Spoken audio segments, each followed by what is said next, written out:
Well, let's get more on this developing story. Abdulrahman Al Sarraj is the chief editor of Turk Press, which is a leading website that publishes news about Turkey. Abdulrahman, good to have you on. Thank you for joining us. Now, let's start off with claims by this Syrian rebel group, Ahrar al-Sham. They say that they've brought down this warplane that's believed to be belonging to the Syrian regime. How likely is that? I mean, do they have the equipment and the military hardware to bring down a military jet?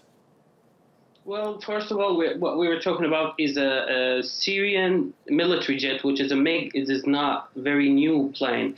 And number two, this plane can be actually shot down if it were, as Ahrar al-Sham stated, it was conducting bombing in a very low altitude. So it can be shot with 23 millimeters artillery.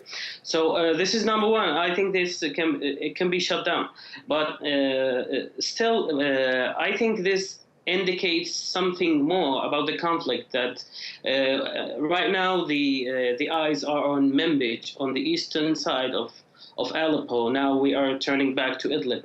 Actually, Idlib is the last major city that the opposition is still controlling right now.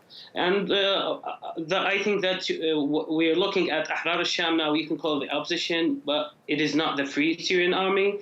It is undoubtedly a major group of the military opposition right now, alongside Jabhat Fath al-Sham, which is formerly known as Abdulrahman, I want to ask you, you said it wasn't a new plane. What is the condition, very briefly, what's the condition of the regime's Air Force right now?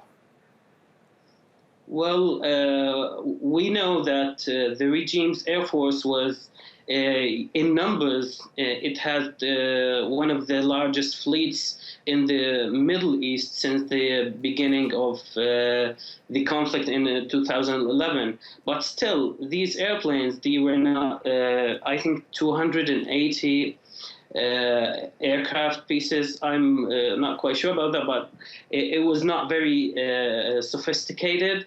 We know that the Soviet Union has actually gave military aid, including aircraft in the 1980s, the early 1980s. That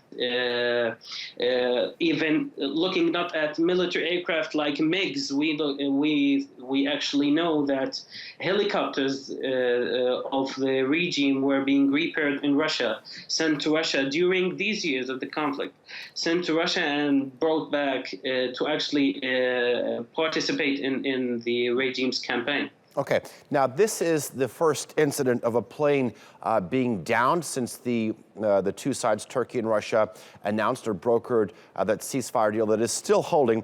How do you think this event will actually affect the process? The main thing I think about this incident, that it actually reopens the discussion about Idlib. The peace process was about actually about the ceasefire, will it hold, will it not? And they were talking about even from the opposition side that the regime is violating the ceasefire. Well, this incident in particular, Ahrar al-Sham said that this airplane was conducting bombing in low altitude, that it was actually violating the ceasefire, and it was shot by the opposition. So is the conflict back in Idlib, and what can Russia and Turkey, the main brokers of the deal, do about that? So right now, I think the main thing that's happening now is Manbij and the questions about Raqqa.